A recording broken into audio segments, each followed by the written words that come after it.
Ready? 3, 2, 1. Snow White!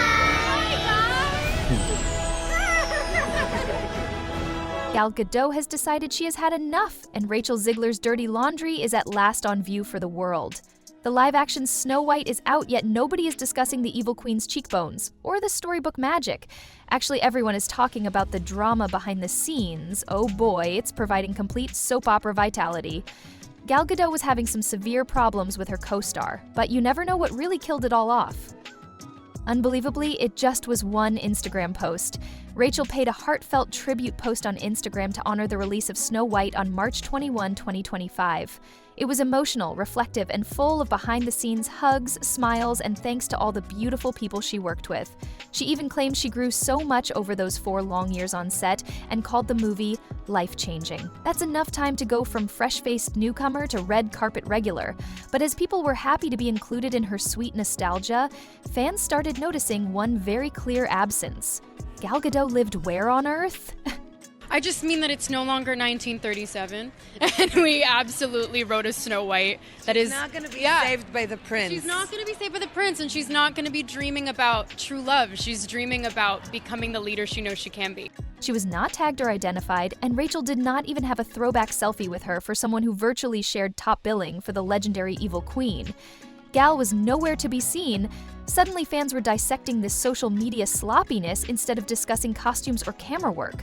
Was it silence or shade or something more profound? Now, if you assume this was just a forgotten tag, get ready.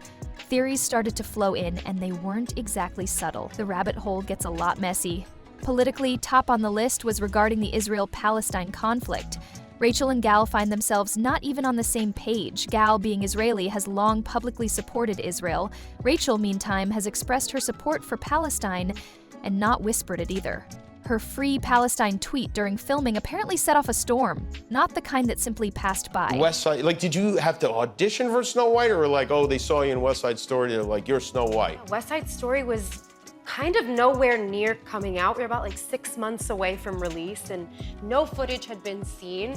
And I actually got a really glowing recommendation from Steven Spielberg to Mark Webb, who directed Snow White, saying that. And I also got a text from Steven kind of alluding to the fact that I had gotten the part before I had found out. There were rumors that things grew tight on set and that we were merely here to work. Vibe might have been more about survival than about solidarity. But politics is only one thing separating these two. There are others as well.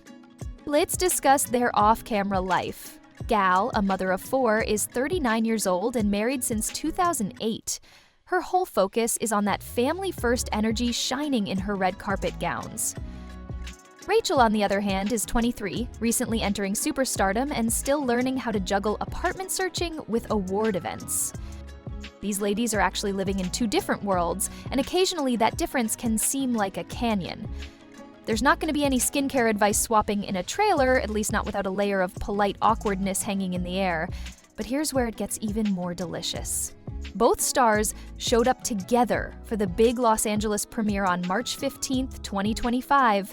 Despite all the buzz and whispers, indeed, they side by side for the cameras, but the fans saw everything. Their body language was stiff, their smiles were tight, and the glitter in their eyes most definitely came from not excitement. Sure, they were professional, but not very friendly toward each other. It was like seeing 2 colleagues at an office party acting as best friends for HR.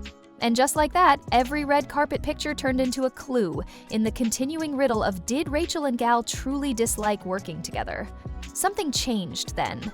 Rachel tried to steer the conversation toward how crucial it is to help fellow actresses and how women in Hollywood are constantly set against each other in interviews. Though she never really mentioned Gal, those are some strong words and a necessary message. Fans naturally began deciphering her comment as though it were a riddle. Was she trying to say, move on, there's nothing to see here? Or was she throwing shadow while pretending not to? Loki was verifying that indeed, there was something to see here. What's it called? The Cinderella shop where you can get your child a little dress, and they've got trannies in there. They've got a bunch of men with beards wearing princess dresses trying to costume up our children. So they were probably like, oh my God, an actual pretty woman. Yes, closest thing to a Disney princess I'm ever going to find at Disney World. I'm sorry, but... Let us now discuss how all of this truly impacted Disney. Here's a hint. Things are not going great for those folks. You would think they would be glowing in the light of another billion-dollar box office smash. They were, however, in damage control mode. The studio reportedly scaled down the premiere. There was no grand press junket or glittering red carpet extravaganza, only a subdued roll-off with all this drama stealing headlines. Except everyone added Rachel's gal tension into the mix, almost like they were hoping nobody would ask too many questions. Suddenly, Disney had a PR crisis more than they were ready to handle. But wait, it doesn't stop there. On top of everything else, Disney has also been managing significant criticism on their casting decisions. A few lessons for Disney. Number one, stop cannibalizing all your old IP. Like, it's really bad. It's really bad business. Number two, please stop changing all of the historic plots, which actually have meaning to generations of people, to instead become generic woke story about how woman leads revolutionary uprising and she don't need no man. Disney announced in June 2021 that Rachel Zegler will be our new Snow White. Initially, it sounded fantastic. She is young, incredibly gifted, and her voice is practically born for musicals. Director Mark Webb couldn't stop gushing, noting her vocal prowess is only the beginning of her gifts. She brought, he said, strength, intelligence, and hope. Basically everything you would want from a princess of today. Not everyone was applauding, though, even if the casting crew seemed enchanted. Because this is the truth here. As the name not so gently suggests, Snow White has always been characterized as having white skin. When discussing the character, people literally start pointing to this first thing. Rachel, who was of Colombian and Polish background, landed the part and drew a lot of questions. Comment sections erupted, and everyone from political analysts to movie critics had something to say. So people are upset and people are not looking to watch this film, Snow White, because they're passionate. While some people, especially on the conservative side, were not having it, others were ecstatic about there finally being a Latina Disney princess. Then, Ben Shapiro intervened, all guns blazing, demanding that Snow White be cast as a Latina actress stray too far from the original character. Rachel spoke out now, not hiding. She celebrated her casting instead of merely defending it. As all this was going on, when was the last time you seen a Latina actress cast as a character who has historically been the palest person in the room? She said she was proud, honored, and even a little startled that this opportunity presented itself. For many who had never seen themselves in a Disney fairy tale before, the portrayal hit close.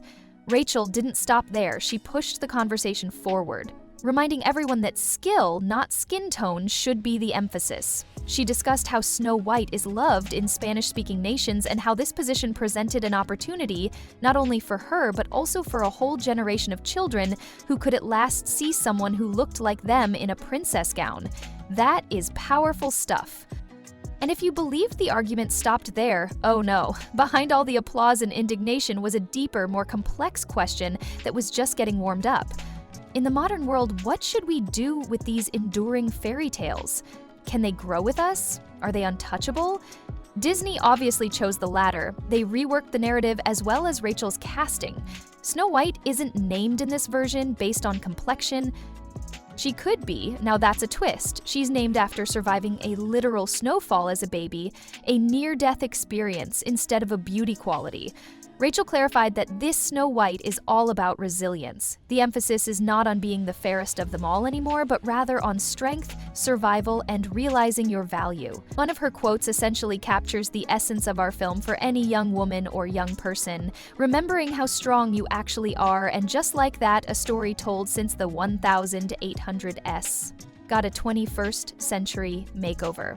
But not everyone bought into this evolution. Critics claimed the changes removed the story's roots. They felt Disney was straying too far to be woke, and that the symbolism was vital.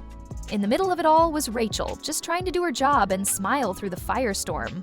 Some saw the casting as a lighthouse of progress, others as needless intervention. Film historians and insiders began chiming in with more broad views in the meantime. Leonard Maltin, for one, made a strong point. Our fairy tales change with society. If diversity helps more people see themselves in those stories, what's the damage in that? Still, this whole situation revealed everyone's tensions rather than just Hollywood's mounting problems. Disney was obviously picking a side when Rachel Zegler wore that famous dress, as there is a cultural tug-of-war right now between respecting tradition and advocating representation. The truth is, though this casting choice might have set off critics, it also gave Disney a huge stage to reconsider how tales are told. Consider it. How often have the same pale-faced princess tales repeated over and over? This was an opportunity to turn the script around. Whether you loved it or detested it, it started people debating.